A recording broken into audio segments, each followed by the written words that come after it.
Assalamualaikum warahmatullahi wabarakatuh kepada tuan dan puan rakan-rakan Facebook dan juga sekiranya tuan dan puan menonton video ini di channel YouTube, saya juga ucapkan terima kasih, selamat datang sekali lagi.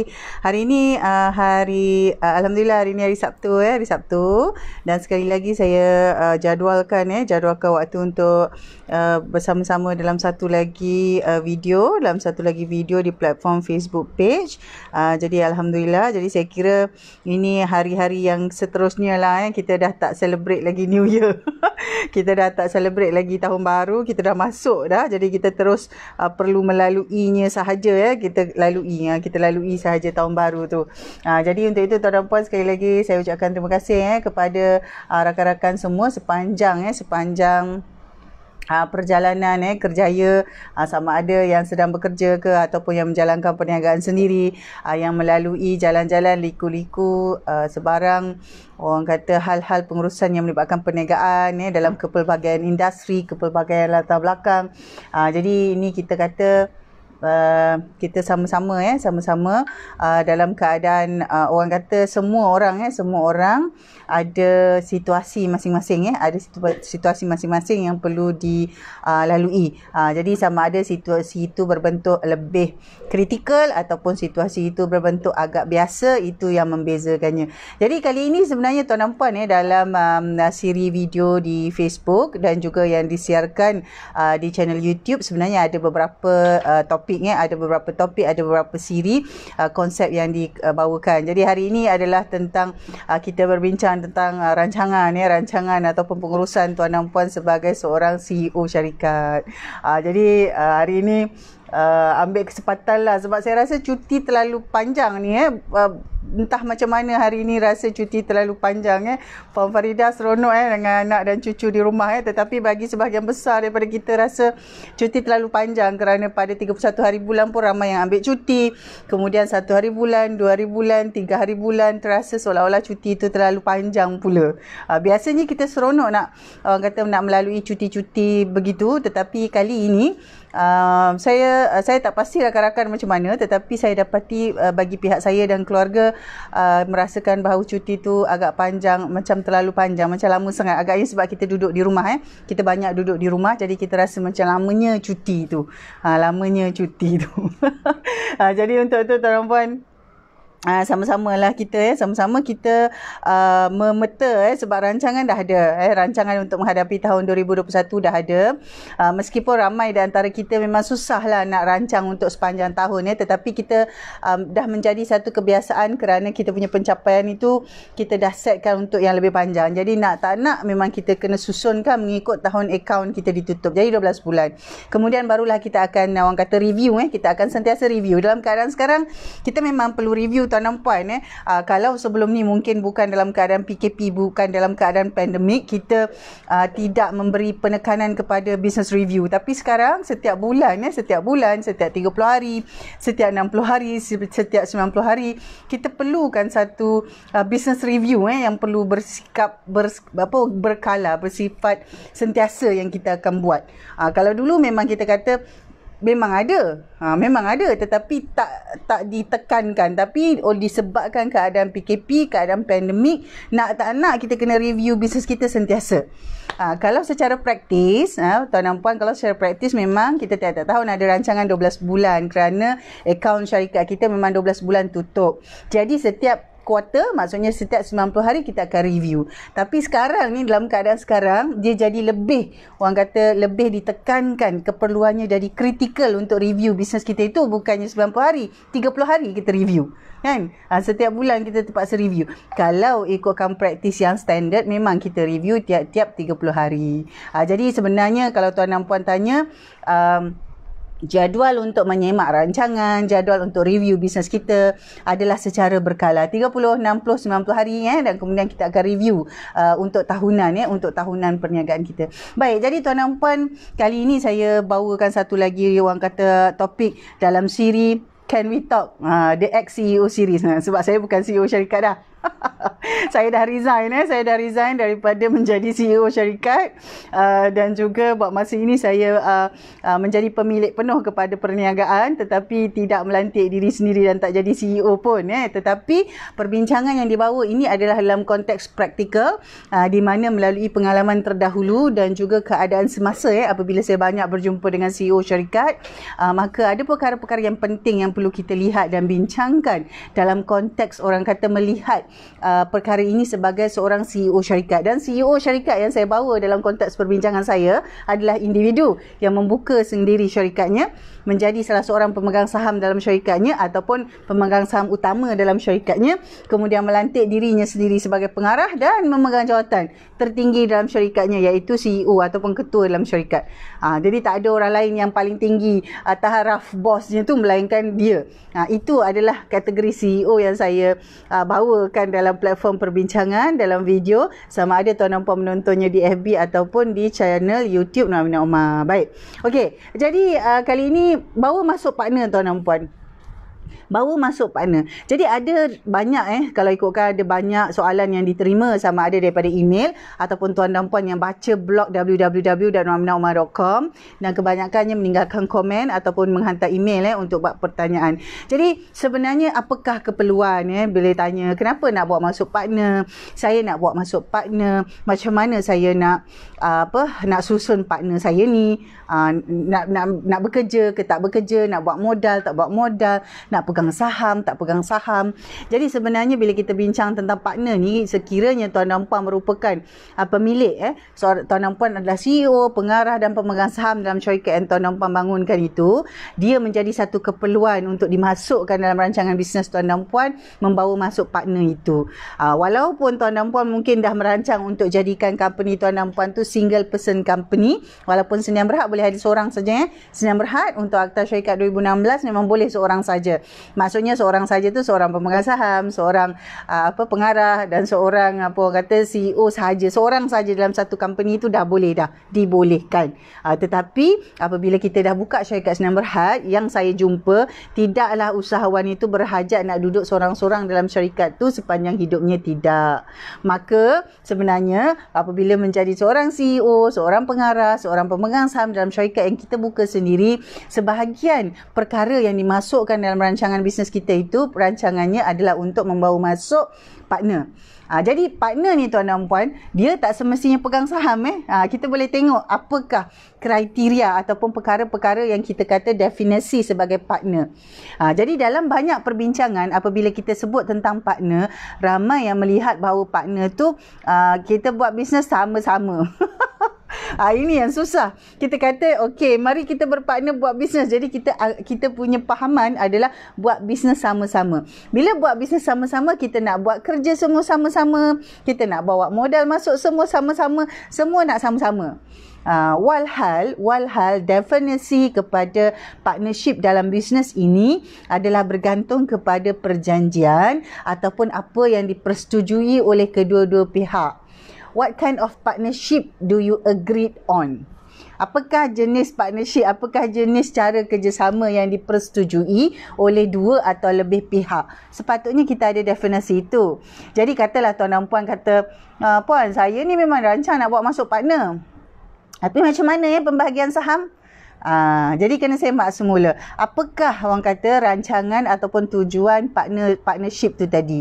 Partnership ni sebenarnya bila kita sebut partnership tu, dia ada banyak orang kata kategori ataupun susunan ataupun rangka kerja yang kita boleh cipta.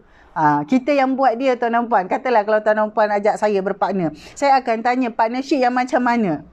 Ada sesetengah itu bila dia kata partnership tu, puan, saya nak puan masuk dalam syarikat pegang saham. Itu satu jenis. Kedua, ada yang cakap puan, saya nak jadikan puan partner, tapi sebenarnya partner yang tak pegang saham. Okey, ataupun saya sebenarnya nak tawarkan puan jadi collaborative partner. Ada yang jenis macam itu. Ataupun puan, saya nak bawa masuk puan berpartner dengan saya dalam satu projek, sebagai partner dalam projek. Jadi sebenarnya bila sebut perkataan partner ni, dia the definition tu akan termaktub kepada apa tujuan dan hajat kita nak bawa pihak kedua, ketiga ataupun yang lain-lain tu jadi partner kita tu dalam bisnes yang kita nak jalankan. Baik, jadi kita lihat apa rancangan kita. Jadi tuan dan puan, kalau macam kita ni CEO syarikat, kita lah pengarah, kita lah pemegang saham, maka nak bawa masuk partner tu ataupun orang kata nak bawa masuk kepakaran tu mestilah dirancang. Jadi apakah kepakaran yang kita nak bawa tu, mesti orang tu masuk ada kepakaran tertentu, dia kena jadi pemegang saham, ataupun dia ada kepakaran tertentu masuk dia jadi pengarah sahaja, ataupun dia ada kepakaran tertentu dia masuk kita lantik je dia jadi CEO ke, COO ke, CFO ke, CTO ke, apa-apa C lah yang kita nak lantik dia tu dalam syarikat kita. Ataupun sebenarnya kita kata dengan dia, dia buat dia ada company dia, kita ada company dia, kita ada company kita, dia ada company dia, tapi kita buat satu projek bersama-sama. Jadi apakah cara kita nak buat masuk kepakaran yang baru? Jadi kita lihat semula tuan dan puan, adakah partner itu yang kita maksudkan partner dengan dia tu, ataupun contohlah tuan dan puan kata, Puan Min, jom saya nak puan jadi partner saya. Partner yang macam mana? Adakah pegang saham, adakah sekadar bawa masuk kepakaran itu duduk dalam board of directors, ataupun tuan dan puan kata lantik jadi salah seorang the C-suite dalam company, ataupun mungkin tuan dan puan kata jadi collaborative partner sahaja. Okey, Puan Min dengan company Puan Min datang bagi servis sahaja kepada company kita, contoh. Jadi bila kita sebut tentang partnership, membawa partner masuk atas tujuan kepakaran, the expertise, we need the expertise from another person or another entity, so that we can leverage on each other, so we can benefit from each other. Jadi itu sebenarnya orang kata perkara-perkara yang kita perlu lihat lah. Dah nama kita pun CEO syarikat kan, jadi berat kerjanya, jadi macam-macam nak rancang nak rancang, lepas tu nak pastikan tim kita tu boleh gerakkan rancangan kita, dan kebanyakannya tuan dan puan, bila kita jadi CEO, kita tak buat kerja-kerja operasi, tetapi apa yang kita buat adalah pemantauan, iaitu memastikan tim operasi kita berjalan dengan baik. Tim-tim kita lah, sales and marketing ke, bahagian management ke, bahagian apa orang kata R&D-nya ke, bahagian-bahagian yang kita ada dalam bisnes kita itu berjalan dengan baik. Jadi kalau orang kata best lah jadi CEO. Memang best jawatan itu memang best, dan juga ia merupakan satu orang kata satu jawatan yang memberi kita authority dan juga imbuhan yang bagus. Tetapi pada masa yang sama dia datang dengan satu orang kata responsibility, tanggungjawab yang perlu kita laksanakan.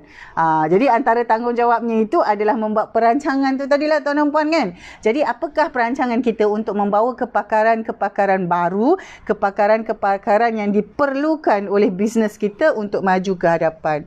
Adakah kita perlu lebih banyak staff yang lebih pakar di bahagian-bahagian tertentu? Contoh kan, mungkin kita kata kita kena naikkanlah bahagian sales kita. Untuk itu kita perlu kepakaran pemasaran, marketing punya expertise masuk. Jadi apakah kepakaran itu masuk sebagai pekerja kita, ataupun dia masuk sebagai konsultan sahaja, ataupun dia masuk memang sebagai individu yang orang kata perlu koordinate dan pantau pergerakan marketing dalam syarikat. Maksudnya kita rantik dia sebagai manager ataupun marketing manager ataupun marketing director. Jadi kita tengok, adakah dia berbentuk staff, maksudnya pekerja yang kita bayar KWSP so gaji bulan-bulan, ataupun kita kata consultant, maksudnya individu yang datang dan consult kita macam mana nak buat aktiviti marketing tu, tim kita tu ada consultant yang masuk, ataupun kita kata kita perlukan expertise dari segi managerial, maksudnya dia jadi marketing director ke, jadi marketing manager ke, masuk dalam tim kita. Ataupun sebenarnya tuan dan puan, kita perlu engage freelancer ataupun firm ataupun syarikat lain yang buat servis untuk marketing. Jadi ini antara 4 cara macam mana kita fikir nak bawa masuk talent, ataupun kita kata nak bawa masuk ada new expertise new expertise dalam syarikat kita. Jadi itulah antaranya tuan dan puan, bila kita kata kita jadi CEO syarikat, kita nak rancang antara perkara selain daripada angka-angka unjuran kita kata sale nak berapa, dah tahu dah gross profit berapa, dah tahu dah expenses semua berapa persen, kita dah boleh anggarkan, dah agak juga berapa kita punya bottom line. Itu semua betul. Dan pada masa yang sama, kita perlu juga melihatlah, okay, kepakaran apa, what kind of expertise that the companies need to support the forecast that we have put for 2021. Yalah kan, kalau kita kata kita letak kata sasaran 2021 1.7 million sales ataupun revenue contohnya, jadi kita mesti dah ada masuk rancangan kita kena ada nak masukkan expertise tu. Apakah kepakaran yang perlu dibawa masuk? Jadi kepakaran ini masuk macam mana caranya? Adakah dia jadi partner kita? Kan? Adakah dia jadi pemegang saham? Adakah dia jadi pengarah? Adakah dia jadi pekerja? Atau sebenarnya dia ni consultant sahaja? Ataupun dia advisor sahaja? Ataupun dia ni sebenarnya collaborative partner sahaja? Jadi macam mana caranya? Itu yang dimaksudkan dengan bagaimana kenapa mesti kita merancang macam mana kita nak buat masuk kepakaran baru. Mesti masuk dalam business plan, tuan dan puan. Kalau dalam bahagian HR, dia akan lihat staff. Dia akan tengok nak ambil staff. Tapi kita kan sebagai CEO, contohlah kita jadi ketua syarikat, kita tak melihat dia untuk ambil staff sahaja. Bila kita kata bawa kepakaran masuk, bukannya pasal staff saja. Kadang-kadang kalau kita punya, kita sebagai CEO tu, kita dah set kita punya company tu untuk adopt kepada gig economy workers. Kita nak adopt kepada pengambilan pekerja-pekerja dengan gaya gig economy. Maksudnya pekerja-pekerja yang tak nak dikawal, yang suka kerja freelance ataupun yang lebih suka bekerja sendiri tetapi bekerja di bawah satu syarikat. Tapi dia tu kira freelance, dia bekerja sendiri, dia tak nak clock in clock out. Adakah kita ini syarikat yang menuju ke arah itu? Jadi itu semua sebenarnya datang dari CEO. Kalau setakat staff HR, staff account, staff finance, staff sales and marketing, staff operasi, mereka ini tuan dan puan adalah kategori execution. Maksudnya yang jalankan. Jadi dia akan fikir macam mana nak jalankan tu dengan baik. Tetapi apa yang perlu dijalankan tu datang daripada kita, iaitu kita ni yang merancang. Kita ni yang turunkan semua peraturan-peraturan kepada mereka, iaitu CEO syarikat. Jadi CEO ni pula dia ada sokongan. Sokongannya datang daripada ahli lembaga pengarah syarikat, board of directors of the company who are the support system for the C-suits, terutamanya especially the CEO tu tadi. Memang CEO tu merancang, tetapi pada masa yang sama dia ada support lain kerana dia perlu dapatkan kelulusan perkara-perkara melibatkan polisi, pelaburan-pelaburan baru, perbelanjaan-perbelanjaan yang besar yang baru masuk dalam rancangan tahun 2021 ni adalah di bawah kelulusan ahli lembaga pengarah syarikat. Penat kerja jadi CEO ni tuan dan puan. Walau bagaimanapun dia bergantung kepada bagaimana struktur syarikat tuan dan puan tu tadi. Kalau tuan dan puan seorang CEO, tuan dan puan adalah pengarah, tuan dan puan adalah pemegang saham dan tuan dan puan adalah seorang segalanya, maka tuan dan puan perlu create sendiri. You have to create your own support system. If you are not ready, to bring in other expertise to sit in your board of directors of the company, so you may want to look at other alternatives of getting the support. Sebab biasanya CEO ni dia punya support tu dia bukannya orang bawah dia sahaja yang sama tu, iaitu the C-suite level. Kalau C-suite level tu tak ada ia datang daripada ahli lembaga pengarah. Jadi kalau benda tu tak ada sebab tuan dan puan yalah single person company tuan dan puan seorang, tuan dan puan CEO, tuan dan puan pengarah, tuan dan puan pemegang saham, seorang orang yang sama. Jadi tuan dan puan kena fikirkan option lain. Maksudnya, how can I get the same support if I don't appoint additional board of directors for my company? How can I get the same support if I don't have any other shareholders except for myself in the company? Jadi tuan dan puan kena ada juga support system tu, tak boleh seorang-seorang. Kan? Jadi kalau macam staff, bila kita mesyuarat dengan staff atau kita bincang dengan staff, kita punya tahap perbincangan tu berbeza. Kerana staff, dia fikir how to execute the best of what have been given from the top management. Jadi kalau tuan dan puan kan, baru-baru ni ada kawan Facebook, dia buat posting, dia kata kalau kita jaga staff, staff akan jaga bisnes kita. Sebenarnya, hakikatnya kalau tanya saya, dia adalah satu retorik sebenarnya. Bila kita jaga staff, sebenarnya staff akan jaga kerja-kerja dia. Dia bukan jaga bisnes kita, dia jaga kerja-kerja dia. Dan kerja dia bukan jaga bisnes kita. Kerja dia tu ada job scope dia. Kalau dia kerja bahagian marketing, dia akan jaga kerja-kerja dia di bahagian marketing. Kalau kerja dia, scope dia tu kerja-kerja sales, dia akan jaga kerja-kerja sales. Dia tak jaga bisnes. Business is the whole thing. Yang jaga bisnes tu sebenarnya adalah the specific person who have the biggest interest in the business. The one that look after your business is the person who have the biggest interest in your business, which is you. Jadi kita kata tak boleh lah. Kalau tanya saya, jagalah staff macam mana pun, staff dia bukan jaga bisnes kita. Dia jaga skop kerja dia dengan baik. Dia akan jaga skop kerja dia dengan baik. Dengan skop kerja dia yang baik itu, impactnya kepada bisnes. Dia tak jaga bisnes. Kita punya staff dia tak akan jaga bisnes kita. Dia akan jaga skop kerja kita. Skop kerja dia. Kalau dia tu staff di bahagian HR, dia akan jaga skop kerja dia sebagai HR. Kalau skop kerja dia di bahagian operasi, dia akan jaga skop kerja di bahagian operasi. Dan sampai satu masa, dia nak resign, dia akan resign. Dia tak akan jaga bisnes kita. Sama. Jadi konsepnya begitu. Saya nampak begitu. Termasuklah kita sebagai majikan. Jadi selagi mana orang kata pekerja kita ataupun staff kita sama-sama mendukung nilai, memberi nilai, memberi impact kepada kita punya pengurusan syarikat, mereka akan jadi staff kita. Tapi sampai satu masa, sampai satu tahap, memang ada ketidakupayaan atau dah tak boleh perform for some reason.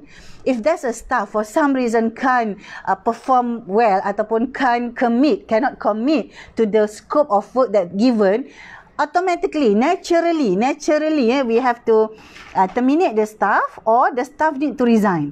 Itu adalah normal. Jadi tuan dan puan, perancangan kita nak bawa kepakaran baru masuk ataupun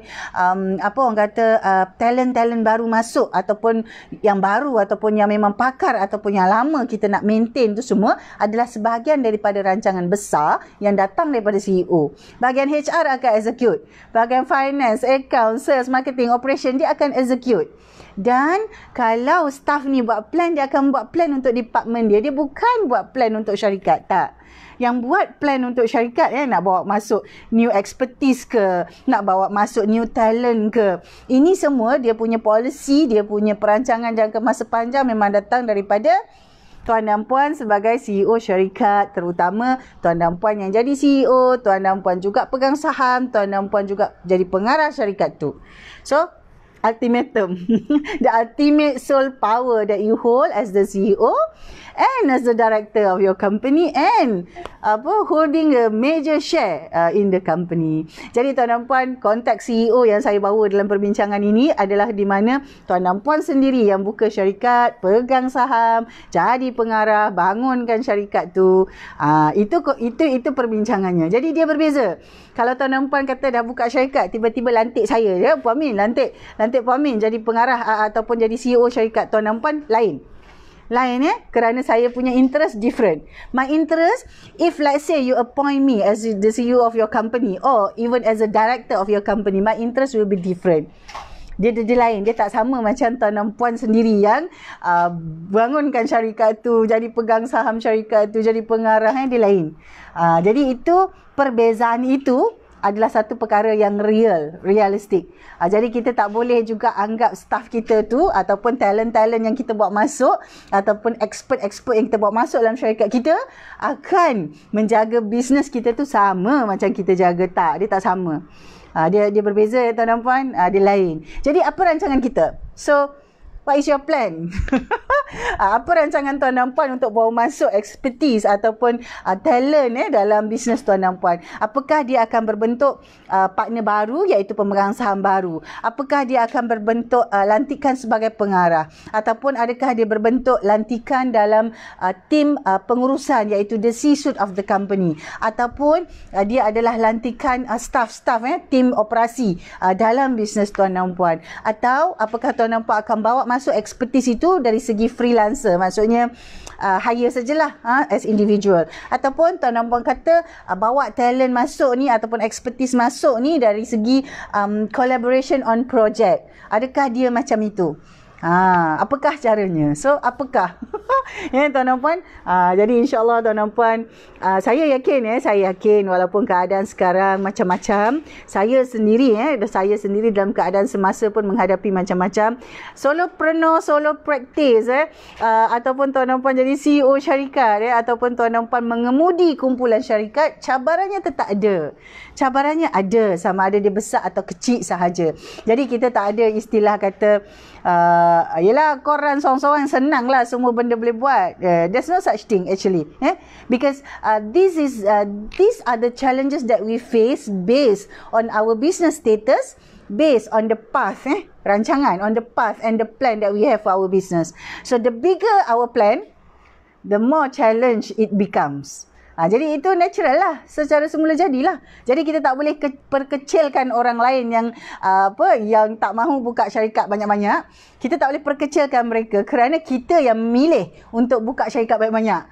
Jadi kita tak boleh nak downgrade ataupun orang kata nak nak memperkecil-kecilkan bisnes orang lain, tidak. Kita sama-sama semua dalam keadaan tercabar, semua dalam situasi mencabar. Nampak saja happy tuan dan puan kan? Dapat jual banyak di Shopee, dapat jual banyak di Lazada, dapat jual banyak secara delivery, betul. Tetapi cabarannya datang bersama dengan banyaknya jualan yang kita dapat tu tadi. Kadang-kadang kita tengok teruknya jualan pun tak ada. Jadi cabarannya lain. Bagusnya jualan dia best lah, naik shoot sampai juta-juta. Cabarannya lain. Jadi untuk tuan dan puan, kepada kita lah, kita semua sama-sama, sama ada kita ni pemilik bisnes, kita ni CEO syarikat yang pegang saham jadi pengarah, kita owner kepada bisnes besar, kita owner kepada bisnes kecil. Semua ini sebenarnya melibatkan orang kata perkara-perkara yang memerlukan komitmen. Jadi kita rancang. Kalau belum ada, sebenarnya saya tahu tuan dan puan dah ada rancangan 12 bulan tu. Tuan dan puan semak balik rancangan keuangan tadi, the forecast for 2021.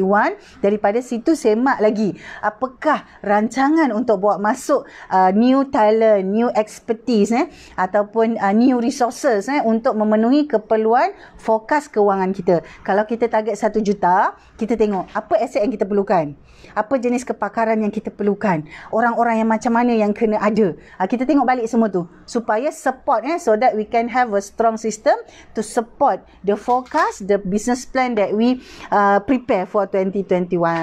Jadi untuk itu tuan dan puan, saya ucapkan terima kasih, selamat maju berjaya, dan kepada rakan-rakan yang sentiasa memberi sokongan, yang sentiasa memberi feedback dari masa ke semasa, saya ucapkan terima kasih banyak-banyak, dan kita sama-sama doakan supaya tak kira lah bisnes kecil, bisnes besar, solo practice ke, many practices ke jalan seorang ke, jalan berkumpulan ke, supaya kita sama-sama dapat meneruskan apa-apa yang kita lakukan membawa manfaat kepada orang sekeliling kita, memberi kebaikan dengan apa sahaja yang kita lakukan. Jadi untuk itu tuan-tuan, insya-Allah kita sama-sama melalui tahun 2021, tidak kiralah apa yang datang itu, kita tahu bahawa kita perlu bersedia, insyaAllah. Okey, terima kasih semua. Terima kasih Tuan dan Puan, Cik Andy, Cik Alfie, Puan Farida dan beberapa orang tadi yang masuk. Saya ucapkan terima kasih. Boleh tonton semula video ini, boleh rebroadcast, tonton semula, insyaAllah. Jadi saya ucapkan terima kasih sekali lagi. Assalamualaikum warahmatullahi